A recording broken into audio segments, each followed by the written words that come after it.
Welcome to the Existential Empath Podcast. My name is Tanya, and I am an intuitive empath. My intention is to share valuable tools and techniques that I have learned so you can tap into your own inner healer naturally and intuitively. Welcome back, everyone. Today I have guest Nicole Kerr. She is the co-author of Eating the Rainbow, Lifelong Nutritional Wellness Without Lies, Hype, or Calculus. She has appeared on CNN, PBS, CBS, ABC, and the Food Channel, and a host of other TV and radio shows to share her unique perspective on wellness, lifestyle, and nutrition. When Nicole was 19 years old, she suffered a terrifying yet transformative near-death experience. Her memory of the car crash came back 20 years later, and it has taken Nicole almost 2 decades to heal. Through that process, she wrote a book, Are Deathless, a near-death experience taught me how to fully live and not fear death.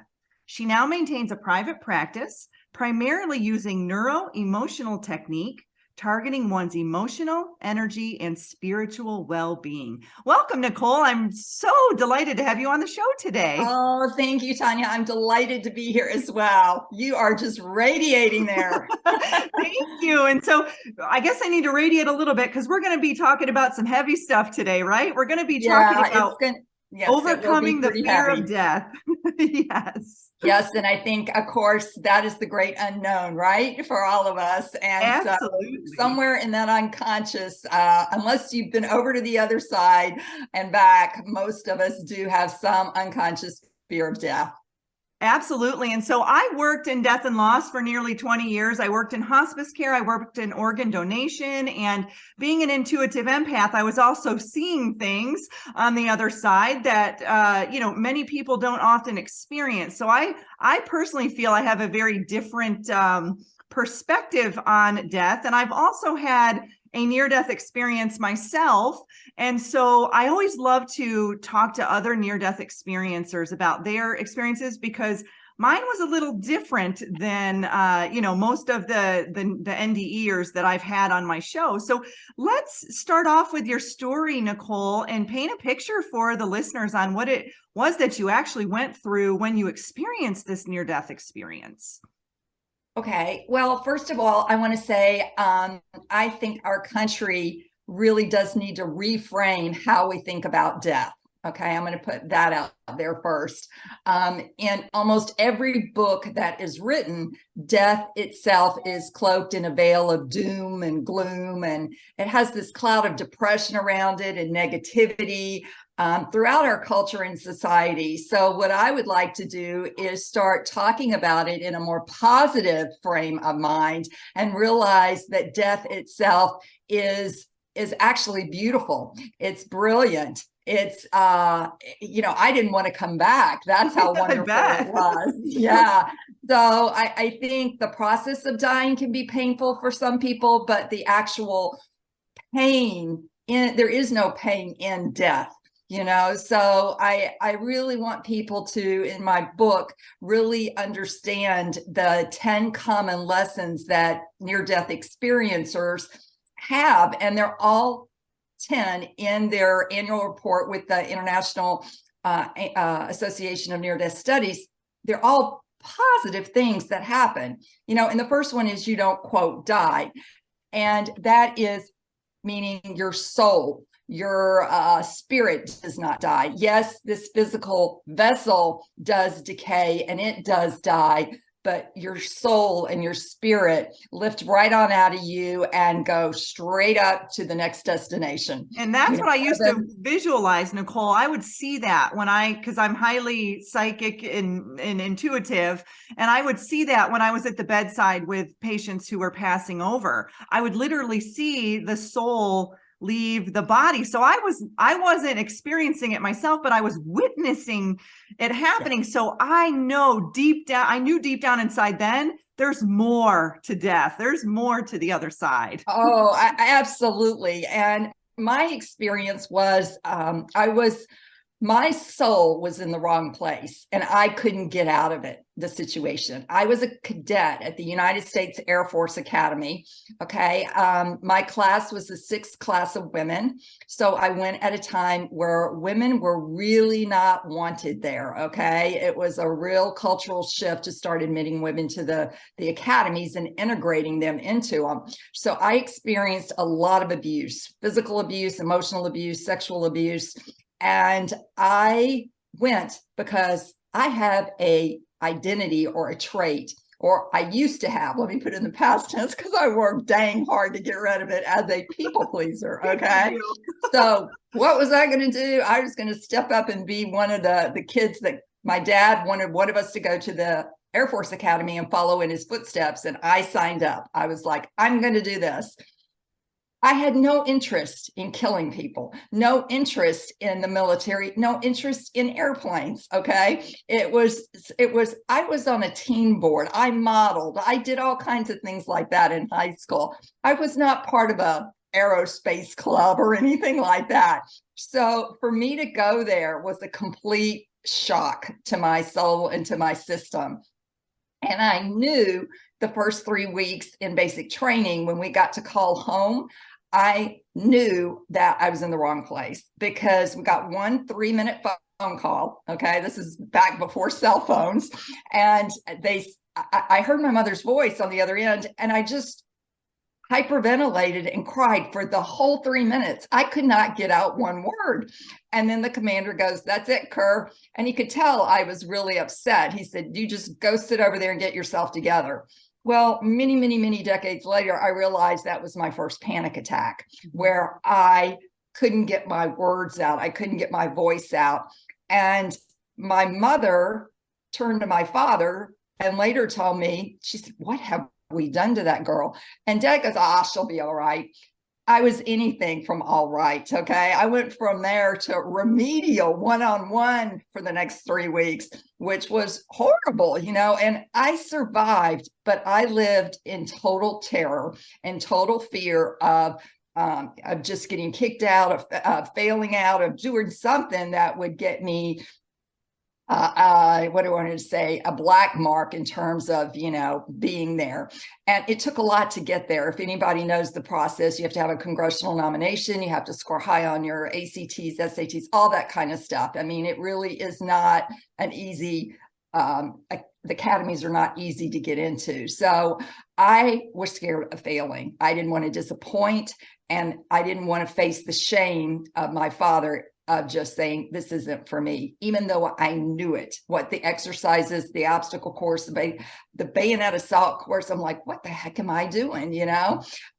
So I couldn't quit. And then I get through my first year. In the beginning of the second year, we had a big squadron kickoff for the next year. And I'm getting in deeper and deeper, Tanya, and I can't, it's like, oh no, now I'm taking electrical engineering. Okay. Organic chemistry, I barely got it out of with a D. Okay. And gosh, just those words. I'm like, oh, I'm just not, my brain isn't wired that way. Okay. Give me anatomy, physiology, psychology, stuff like that. I love it. But mechanical, chemical engineering, that whole part, physics, I don't care how the plane takes off. I'm just glad it takes off and stays up there. Okay. I don't need to know how the electricity works. I just want to flip the switch and boom, on it goes, So I was definitely going, this is getting harder and harder and harder. And so I couldn't quit, and I didn't have permission. What I needed on that call from my mother was permission to say, if this isn't for you, Nicole, you can come home. There's no shame in it, no blame. We'll find you another school to go to. It's not a big deal. You're not loved any less because you want to quit. And that was what I didn't get. I didn't get that permission to quit and come home. And that's what I needed in order to have done that. Otherwise, I couldn't face the shame and the humiliation. I just couldn't. Yeah. And that day, it was a Sunday, I got there late because I had gone to the Commandant of Cadets had asked me to come talk to high school females to come to the Air Force Academy. Oh, no. You're sure. Like, let me talk to all the people out there. How ironic is that? So I go to this event, it's softball. The Air Force provided beer for underage cadets, I might say. And so I was the last to leave, and there was a senior, and I said, "Hey, do you mind if I get a ride back with you?" And he's like, "No." So he happened to be in a Corvette convertible, and I was like, "Ooh, we can't have cars out there till we're juniors or seniors." And he was a senior. It was in my squadron, but I didn't know him hardly at all. Went and stopped by a bar, and we had a couple of beers, and then he wanted to watch the sunset. And I was worried about getting back to the academy on time. 7:35 was our curfew. And I didn't realize this guy, once I got in the car with him, had this whole agenda of wanting to actually make out. I was naive. I did not date in high school. That was one of my dad's commandments. In the book, I talk about him being a Marine officer, and that God has the 10 commandments and my dad has his 10 commandments, and so it really, his rules were no dating upper cadets, no smoking, and no drinking. So we never made it back. Once we went to see the sunset, we got back in the car, and the next thing I remembered was waking up in the ICU. And the first thing I said was, "Don't tell my dad, he'll kill me." That's how terrified I was of my father's reaction. You had more fear of your dad than you did of death or of the car, of the accident. That's exactly right. Wow. Yeah, that shows you the terror and the power that and the control that I lived with growing up with somebody who was like, "You do it my way." And he even told the other three, my siblings, he said, "This is what happens when you don't listen to me," because he assumed I was dating the guy. I did have a beer and I did have a cigarette. Okay. That was the first time I'd had, quote, fun in my life, and I get slammed. Okay. I mean, slammed. So what I go through the hospital, 4 months, major injuries. And then 19 years later, my memory comes back. Now, I quote, died at the scene at age 19. 19 years later, my memory comes back. Almost the exact time period. I'm coming out of Starbucks. I'm going to work at the CDC in Atlanta, Georgia. And all of a sudden, clear as daylight, I remembered how I was sitting in the Corvette. And I could never figure out how I cut up all the different areas I did without having brain damage or some kind of spinal injury.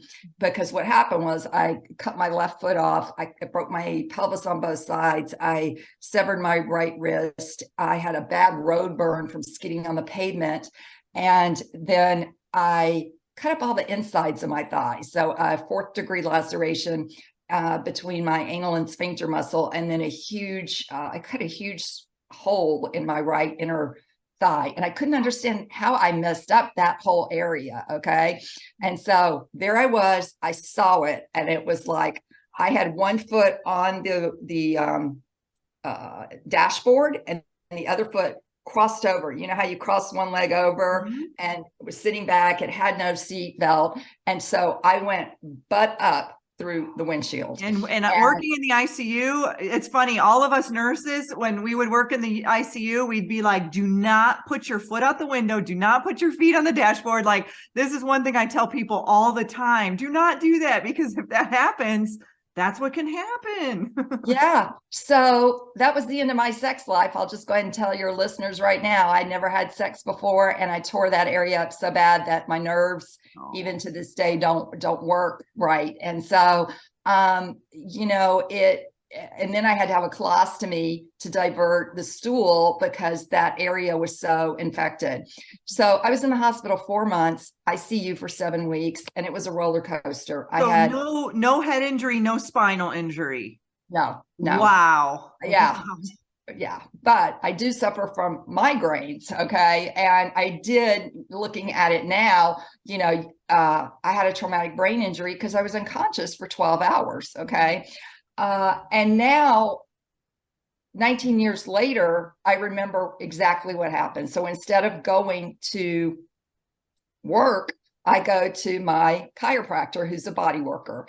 And he was full. He's like, "Nicole, I can't get you in." And the the lady said, Nicole, just sit there all day. We'll work you in. So I did. And he did work me in. And he said, what's happening are repressed memories, and they're coming up in your body. And I'm like, why now? Why 19 years later? Because the only thing, Tanya, I had remembered was bright white light.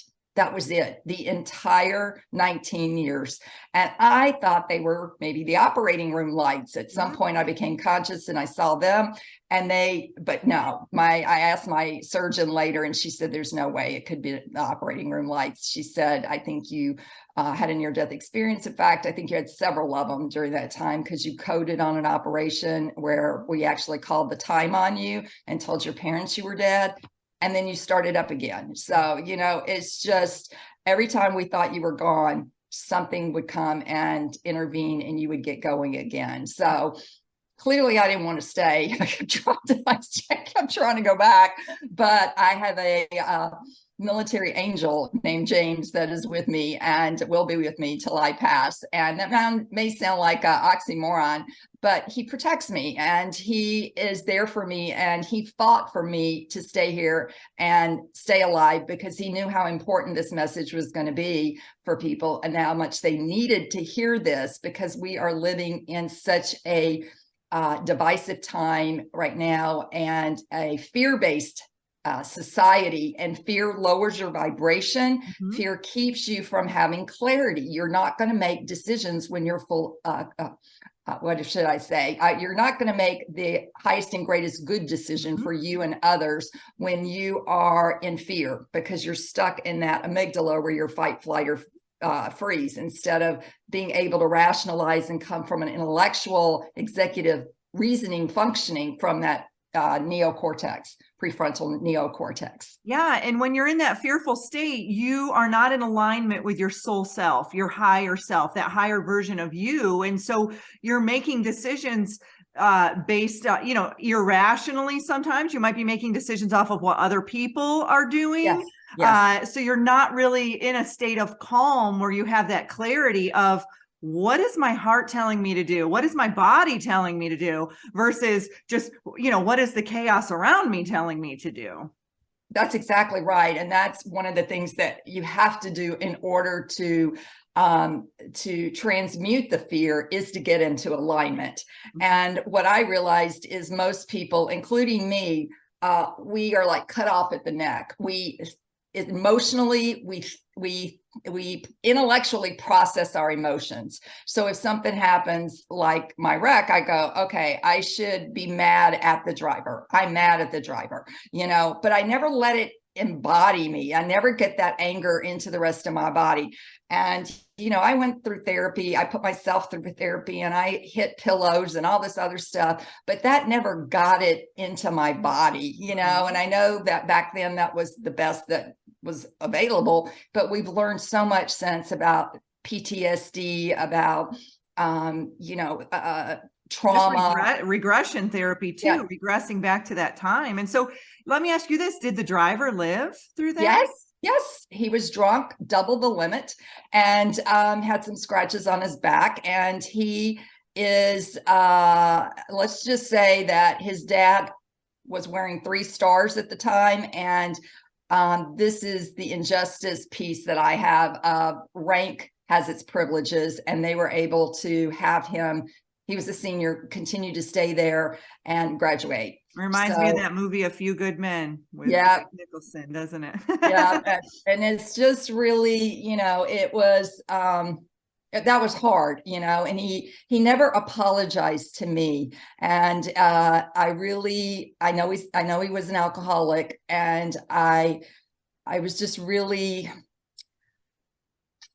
that was a hard one. That was a real hard one. But I let it go and I moved on in my life. And I will tell you that when my memory came back, what the memory was crossing over to the other side. Yeah, let's talk about that. So in my book, I talk about exactly what happened when I died. And so I'm not going to read any of that, but it really, the book is a lot more detailed and a lot more, it has pictures, and people can really get the sense of what I really, really went through. by reading it, and I'm also working on an audio version of it as well. But when when the car crashed, my body flew out through the windshield, okay, butt first, and I got to a certain point in the air and I froze, and I looked down and I could see that I was going to die. And I just was like, oh my God, I know I'm going to die, and there's nothing I can do about it. Now, that is the ultimate lack of control. And I think that's what I have suffered with in a lot of realms for my whole adulthood, is needing to control things, because at that point, you're completely helpless. And so when I'm up in the air, I feel this spirit. And in the book, I kind of talk about Casper the ghost, but without a form. And it came and my soul flew out of me up there. So I didn't crash into the earth with my soul intact.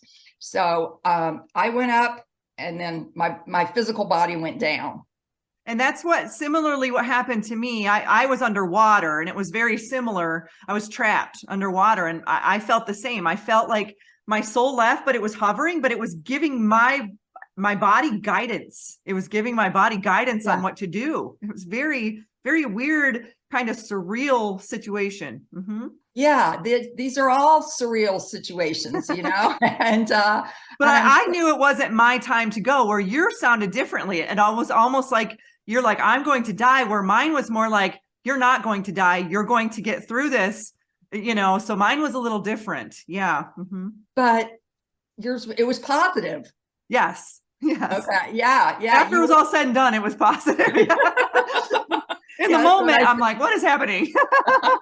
That's what I say 40 years later, now that the book's out. And it's like, yeah, I can see all the positive in it now. But God, it has been a lot of pain, a lot of suffering, a lot of just trying to find my way in the world, and trying all these different therapies and modalities, and, who is God, and how to connect to what this concept of God really is for me, and going through so much, because you have to just unravel these false belief systems that are embedded in you.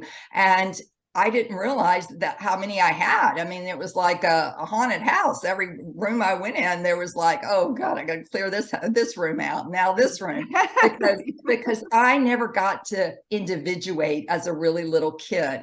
I was, around 6 years old is when we start individuating. And I actually was such a pleaser that my dad knew what was best for all of us. So we were just going to do what he said. It wasn't about what we wanted at all. So I think that's when you miss these developmental stages, it really does put you back in terms of development, and you never figure out who you are unless you have an experience later in life, and that kind of wakes you up, and you say, oh my God, you're like, I'm not living the life. And this is, I've interviewed several near-death experiencers, and many of them will tell me that they felt like their life before the NDE was on a path that wasn't meant to be where they were going. It was basically like, their NDE was a transitionary period for them, or a shift on their timeline, or a different path, and a shift in frequency. And I guess mine wasn't necessarily that way, but I can see, I've had the concept of a walk-in or a soul exchange, and I've talked about this on my show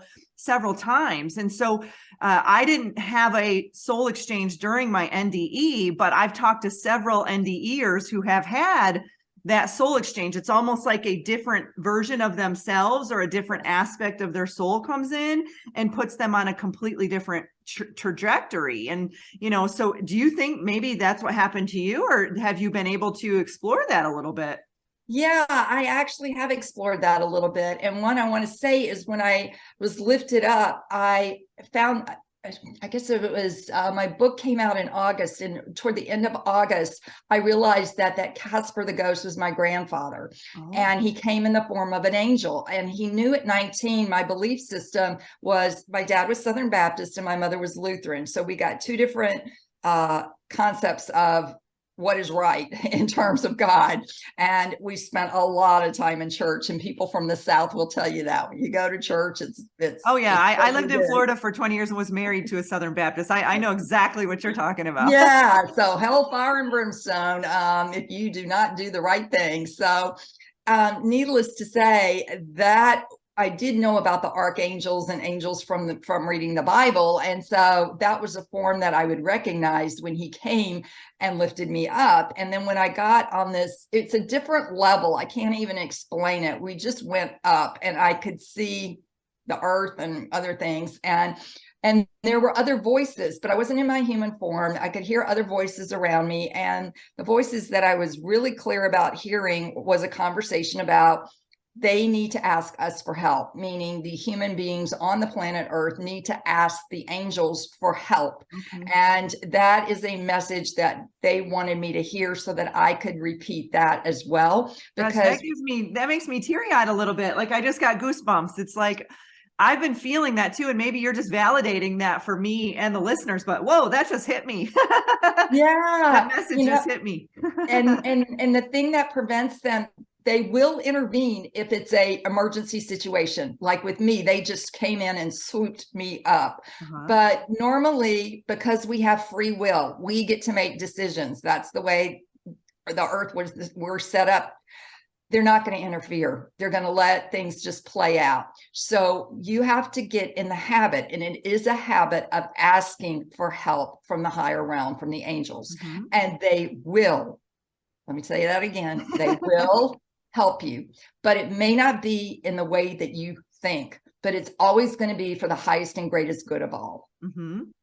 That's amazing. So please, we all have guardian angels. Okay. Every single person has either at least one guardian angel. I know I have two. And then I have, James and some others, but everybody has one that is with them. And then you have a spirit guide as well. And I think, so many people run around and are not even aware of that. They're not conscious about that. Maybe they haven't just been exposed to those terms because they've been locked into an institution or into the theology. Where it doesn't even allow for that concept to be brought up. It's like, no, who do you think you are? You're above God. I'm like, you're one with God. Absolutely. And I joke with my friends that I have a bunch of angels just hanging out, like unemployed angels waiting for me to give them a job. It's like, hey, okay, I need some help in this realm or area of my life. So who's willing to step in and assist? And people laugh at people that say, "Oh, I need help with a parking space," but it's funny. My parents pick on me because they're like, "How do you always get the upfront parking space?" I said, "Because I have a parking angel." I've said that for years. And I was doubting it I was just like driving in town with this little old lady. She's 83. And I was like, oh my God, it's all parallel parking. And I was like, how's she going to do this? And because there was no spaces. And so I just said, okay, angels, we need a parking space. And wouldn't you know it, this lady comes out of a store, gets right in a pickup truck right in front. And I go, there's our space. And she parallel parked in there. And I was like, oh my gosh. But, it's just, I asked on our behalf, and it never ceases to amaze me. And that's what I love about the divine and the mystery of life, is the magic of it. When you get to that point in your relationship with God and angels and spirit in the world, you start looking for the magic, you start looking for the positive, and it just shows up in ways. And then you have to go, man, I would have never thought about it, like showing up that way. So and they'll bombard you with it too. It's like, be careful what you ask for, because you're like, oh, for example, I had a situation, an experience like a month ago. It was the day that my grandmother had died 2 years ago, and her and our thing was ladybugs. So that morning I was going on a hike with friends, and I had asked my friends, I'd asked my grandmother to please show me one ladybug. I'd love to see you. I'm going out into nature. I'd like to experience you today. I'm not even joking, Nicole. That hike, we saw thousands and thousands of swarms of ladybugs. And it was so hilarious how she showed up. But as we kept walking, we saw one, and then we saw maybe 10, and then we'd see 100, and then we saw thousands. It was like she was manifesting more and more as we continued on the path. But by the end of that hike, I had them. I got home. They were in my jacket. I had them in my hair. It was so funny. But like what you're saying, we just have to ask, and we just have to communicate. And then we have to listen and tune in to that, radio station, so to speak. Yes, and they are there, ready and willing and waiting to communicate with us back. Yeah. So that's the first message. Now, the second message was directly for me. And that was that I was going back, and I was like, no, because I felt like such bliss where I was. Okay. It was like this white light that had cocooned me, and just, there was no pain, there was no suffering, there was no judgment, there was no mistakes. I was one with God. It was all just wrapped up in just absolutely fluid bliss. And so I didn't want to go back, because I could see that body down there, and I could see how mangled. And I knew that I was going to be going back into a household where I was going to be pretty much an infant again. And I was going to be dependent on my parents. And that meant the church that I was, everything was just going to go back to that status. I wasn't able to individuate again now at age 19, okay, where I just thought I was again. You're like, you tried to be an adult, and then now you're right back in to being a kiddo again. Yeah. So, and then my mom and I got real codependent, because I had no friends. They were all off in college. I, relied on her for everything. And then when about a year after the wreck, my dad said, okay, you and your mother are getting too close. Physically, you're doing much better, but we're going to send you to Dallas to go live with your sister and go to school. And when I had left the academy, doctor had told me that I needed to get mental health, that I had a lot of trauma I need to process. And my mother just looked at him and said, Jesus and God are our psychologist and psychiatrist, and we don't need you. And that was wrong. And I want people to know that when you say that is, God is not a person. He's not going to come here and tell me, okay, Nicole, let's see what happened. When you're feeling anxious, what's going on? That's not how that works. God is not a vending machine. And that's what I had to get through, is this concept that God is energy, God is love, period, end of statement. There's not a duality with God. God is not God is not judgmental or punitive, or the wrath of God. That is all man-made concepts that are designed to keep us in fear. And it's not true. And Jesus is amazing. I love Jesus. He's a way shower, but Jesus is not going to come fix me either with mental health. Okay. So what happens is I develop an eating disorder. I compulsively overeat, almost exactly when I was transferred to my sister, when I lost that bond with my mother. And now I was on my own. I was alone. I was going to a community college to see if I could get my brain working. And my sister had just graduated. She was, dating and just having all the fun life in Dallas. And I'm just like, yeah, and I'm alone. So food became my friend. The dopamine just caused all that pain to just go away for a brief minute. So I developed that, and it was almost 20 years before I really got to the root of the eating disorder, and was able to work through that, because it's like, that was just a symptom of the trauma. It's like you have all of this trauma trapped, unprocessed in your body, and now you're looking for tangible ways to fill the holes, to fill the void, to feel love, to not deal with the pain, to do whatever that may be. It could look like food, substance abuse, depression, anxiety. However it looks, it's how we choose to fill that void within us. Cope. But it's an unhealthy coping trauma mechanism. And I didn't know much about it back then. I think Overeaters Anonymous was the only thing really out there. And we had known that Karen Carpenter died from anorexia, the other extreme, that was about it with eating disorders. And, nowadays, of course, there's been so much more research and so much more help, and people understand what the pain is about. It's not about sitting there eating, regulating your food or controlling your food. It's about the feeling of being out of control, and now in our society, you're seeing so much more PTSD, trauma, anxiety, and depression, with the pandemic and everything and else. OCD. Yep. I feel like a lot of my clients, they struggle, and I struggle with that for years. And it's that out of control feeling of, you want to be in control.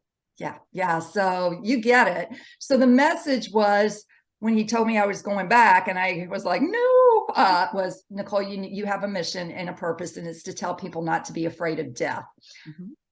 And I'm like, oh my God, do you know how big that message is? You're like, I'm not sure I'm ready for this. This affects every single person on this globe. It's kind of ironic. The tropical storm Nicole just is coming through right now as we're taping this, and I'm going, okay, I guess I am coming through with the force of a storm here, with this message. And I can feel for you down there in Florida. I lived there for 20 years, and I went through my fair share of hurricanes. Well, I'm in North Carolina, but on the Outer Banks edge, so it's the same. It's kind of the same. My brother's in Daytona, so that's where I was. Yeah. So anyway, and that was basically, I remember, just like your screen, colors. There were colors that I saw that weren't even in the Crayola box of, is it 64 still that has this sharpener? I think so. I don't know. I haven't been to elementary school, but there's so many more colors that we can't even imagine. And what does the color white do? Purification, Tanya? cleansing? Yeah, but it absorbs all colors, right? Oh, okay. So if you think about God, and everybody that has a near-death experience, Dr. Raymond Moody, who coined the term near-death experience, said that is the most common, is seeing this white, clear light. It doesn't blind you, but you just feel so cocooned in it. That's God. Yeah. And that's all the colors all in one radiating throughout you. And I just stopped for a minute and I thought, oh my God, how beautiful is that? So I just think I figured out the white light piece, because it is all the colors wrapped up, and that is the energy and feeling and God's presence. That's amazing. Because I would see that with patients who would code, and then they'd come back and I'd be like, what'd you see? What'd you experience? And like, I saw a white light. I mean, it was usually a white light, or I saw someone there, waiting for me, or I saw a loved one, or whatever it may be. And so, Nicole, the name of your book is You Are Deathless. So why do you claim that we're all deathless? Like, can you explain that? What is that message to society on how to overcome that fear of death? Yeah, that's pretty audacious of me to say that, isn't it? Hey, I agree with you 100%. And like I said, I would visualize people crossing over, and they were at peace. I could tell, I could see it. They were at peace. So, based off of your experience, how, for those out there who are terrified of death. My grandmother, she was 91 when she passed, and she knew her time was coming, but she would call me weeks before she passed, and she was terrified. And you talked about giving permission. And I had told my dad, hey, Dad, it's time for you to give Grandma permission to go. And within hours, she passed. So, I've always shared that with the families that were there at the bedside when they wanted their loved ones to finally let go. Give them permission. That's what they want. Yes.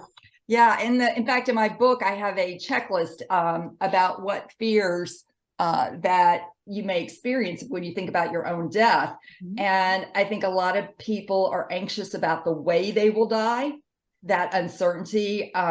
Is there going to be physical pain? And there may be up until your final moment of death, but I can tell you at that final moment, there is no pain. Mm-hmm. Being alone, that's another one a lot of people are fearful of. They don't want to die alone. And I will tell you, especially with the pandemic and, restrictions on hospitals, a lot of people did die quote alone. Yeah, my grandmother was one. Not another human was there except maybe a nurse, but I would tell you, you are not alone. The spiritual realm is always with you. And when you die, you have angels that come in, you have deceased loved ones that come in, and they all escort you over to the other side. So you are never alone in spirit. Ever. Even before you cross over, I would witness this with the hospice patients. They were having this connection with the other side days, weeks prior to their passing, because they would, if they could verbalize it, some of them would verbalize it, that they were seeing loved ones who had passed, for them, or they were seeing angels or beings, or however they explained it. But they're there ready to assist you when you're ready to let go of this physical body in this physical realm. Yeah. And you'll see a lot of them like reaching out. And I think a lot of doctors and family members are just saying, oh, she's hallucinating. It's not hallucinating. It's actually they're going across the veil and coming back. So they are, it may appear that they're hallucinating because we can't physically see what they're trying to touch or grab, but it's not hallucination. It's actually them interacting with the other side and trying to it's that coming back and going the back and forth until they do finally cross over entirely. But it really is, my experience, along with thousands, hundreds of thousands of others, and you yourself, it's amazing to me how many people are now saying that they have had an NDE. I just gave a talk at Kaiser in LA, and I would say a tenth of the audience had a near-death experience. And death is absolute beauty, light, and loving kindness on the other side. And, I don't want to take away from the human part of us that grieves and has pain over the loss. And, we need to carefully and compassionately hold and heal that for people. But the cosmic context is benevolent and extraordinary. And knowing that, true context, I think, enables us to live a happier life, to prepare for our own graceful passing, and to support others as they approach their own transition. So the reason I say it is because you do not die. Your spirit, your soul, who you truly are, the light, the love, that transcends, and it has a long trajectory, and it has many incarnations. Let's just say that. Absolutely. And it's like, it's just an energy transference. And so when I was at the bedside, oftentimes after the patient was extubated or withdrawn from life support, I would be there with them while they were crossing over. And I started to experience what I now understand is what's known as a shared death experience. So me in the physical realm was assisting this person to the other side. And so my consciousness was actually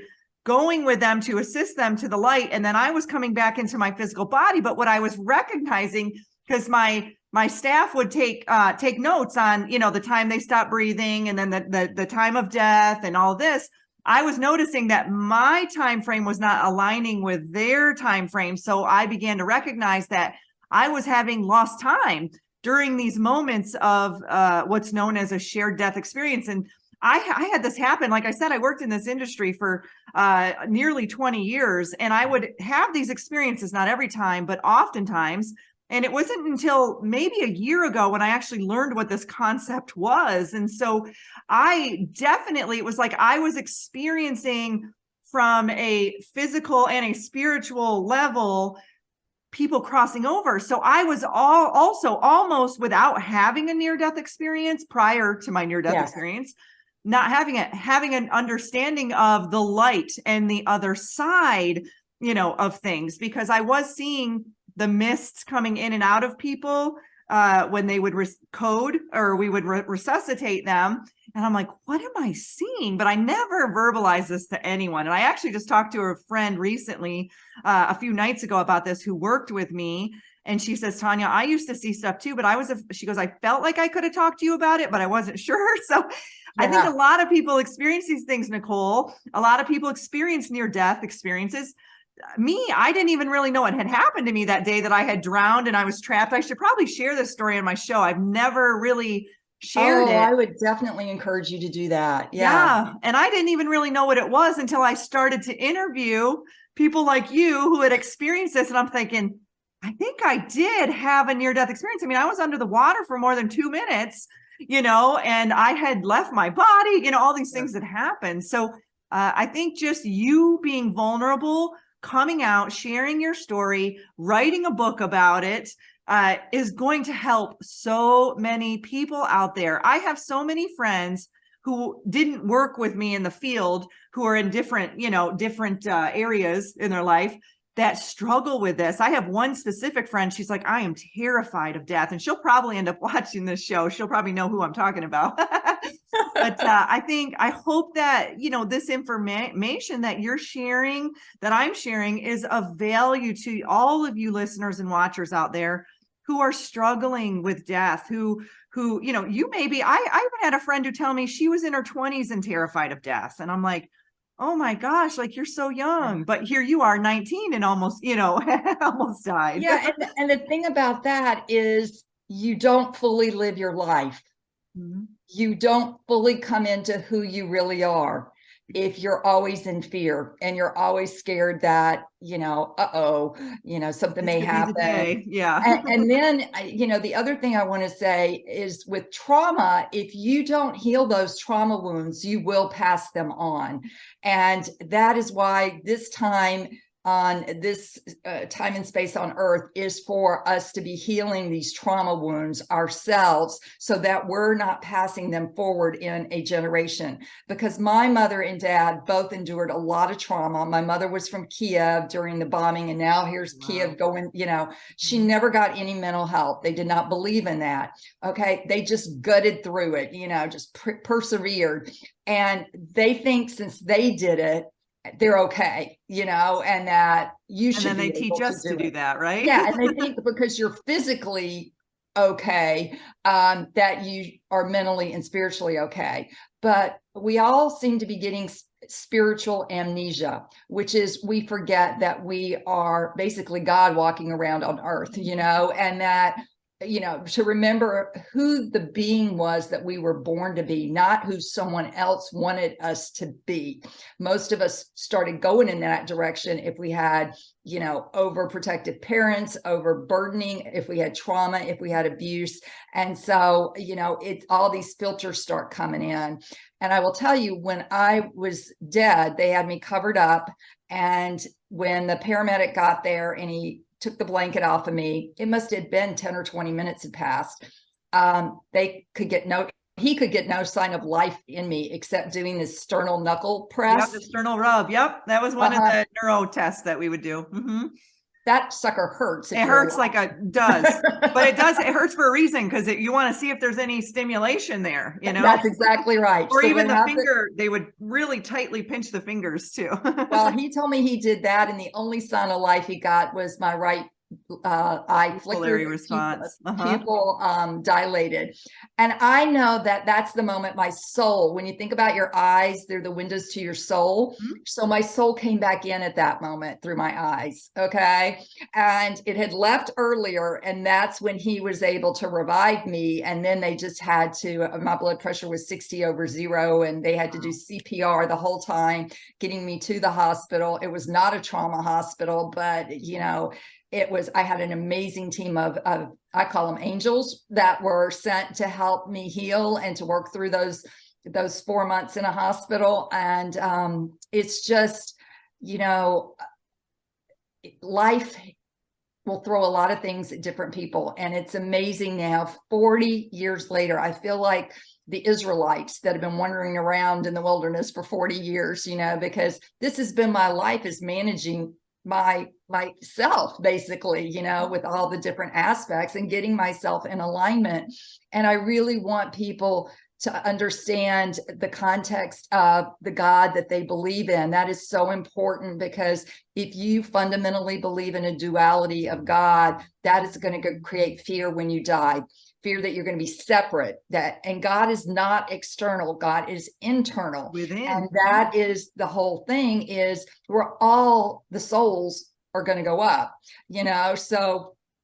And I'm not sure about those that are really evil. I don't know how you feel about that. I think they may have a wobble or two. They don't go straight up. I don't even know. I did notice when I was talking to my friend about this, who could see the mists that I was seeing, and I would see really dark looking ones and I would see very light looking ones. And it was, I think for us in this third dimension, we look at it as duality. You're like, okay, there's a white mist that must be going to light. There's a dark mist that could be going to the concept of hell, which is that construct of heaven and hell that we've created here, on earth. And so, at the time, this was well before my awakening.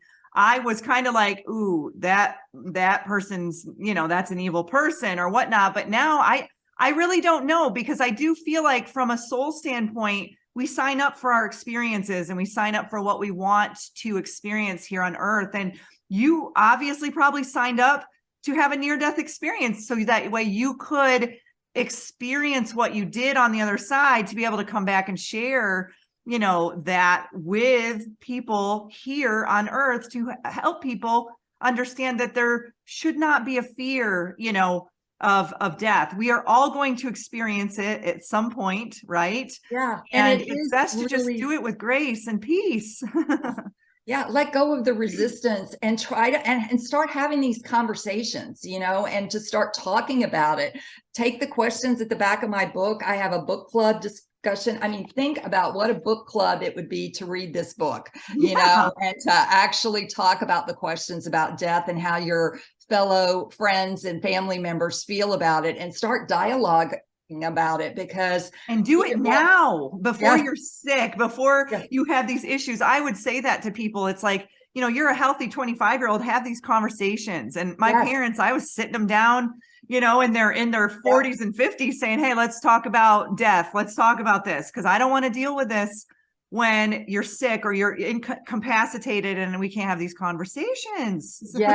So I think it needs to be part of, integrated with children, because, and I don't think Halloween did a whole lot to help the concept of death. When you look at the coffins and skeletons and how spooky it all is and terrifying. I'm not sure that that's the best imaging with death, but we do need to transform it. And I've come up with the term, eternality advocate. That's what I've become, because this is a vocation for me, and that means everlasting. And we are our souls are everlasting, without end. And I am just so grateful to have gotten to this point in my life to be able to put it all together and put it in a best-selling book as well. I'd never thought that it would be a national best-selling book. And the comments and feedback I have gotten about it has just been overwhelming. And I know that I'm on the right path with it.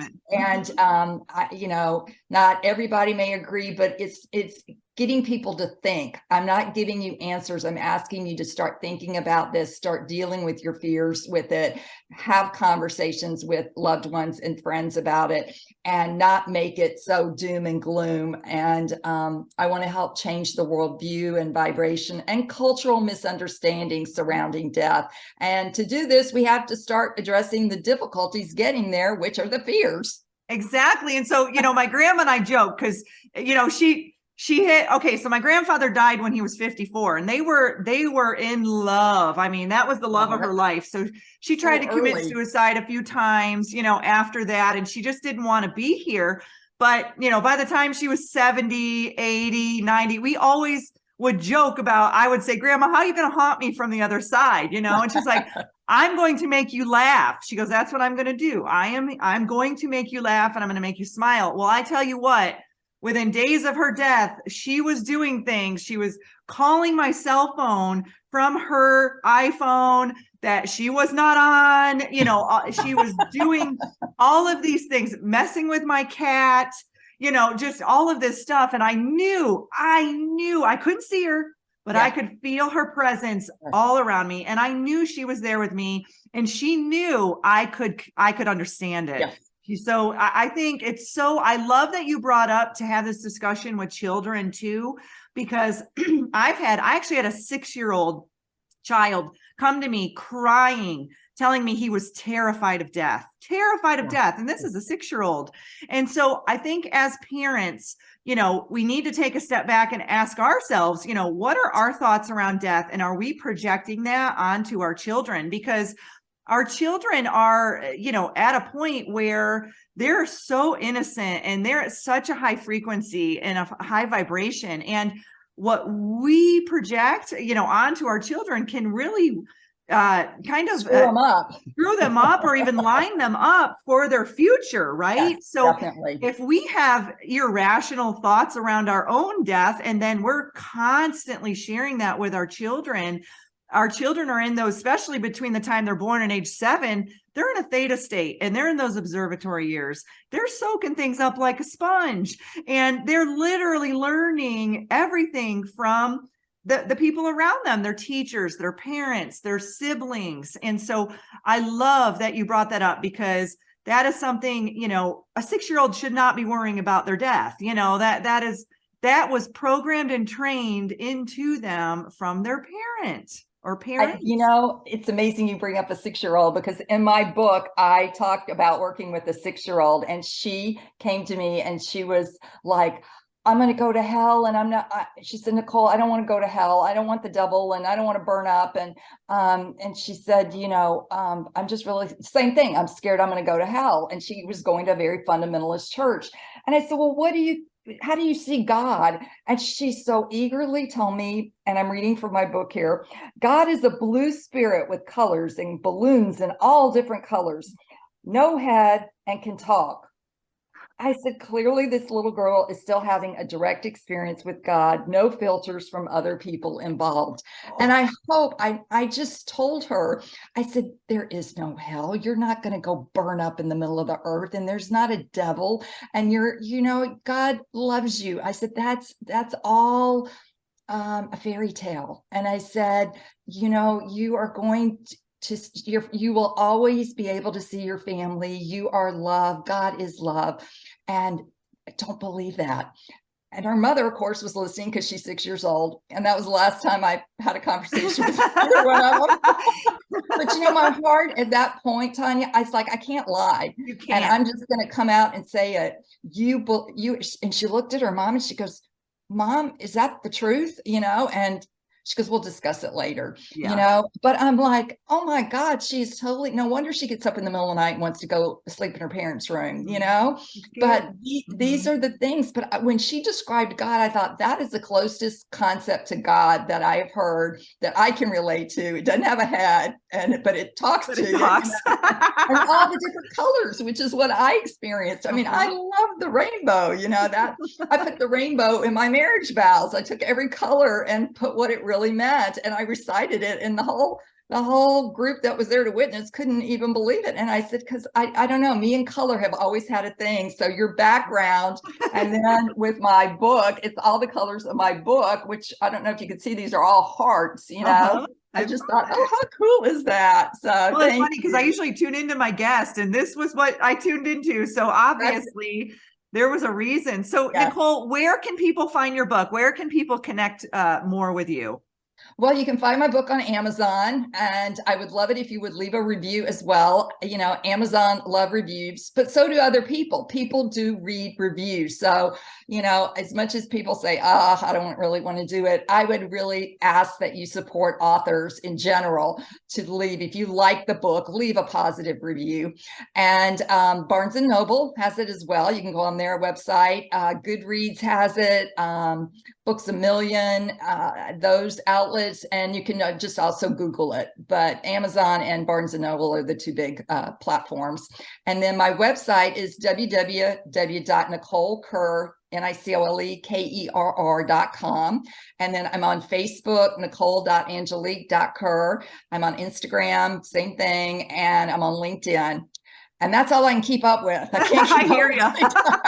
I only have 2. I have Facebook and Instagram. That's all I can keep up with. Yeah, and I'm just like, so And I just wanted to say there was some really exciting news in the field of science and NDEs today. I don't know if you saw it, but it was lucid dying, and they are giving scientific validation around the concept of near-death studies. They looked at CPR patients, and that is one that Dr. Bruce Greisen talks about, is people that have head injuries or heart with CPR, because they wouldn't be brought back unless somebody else helped in their attempt.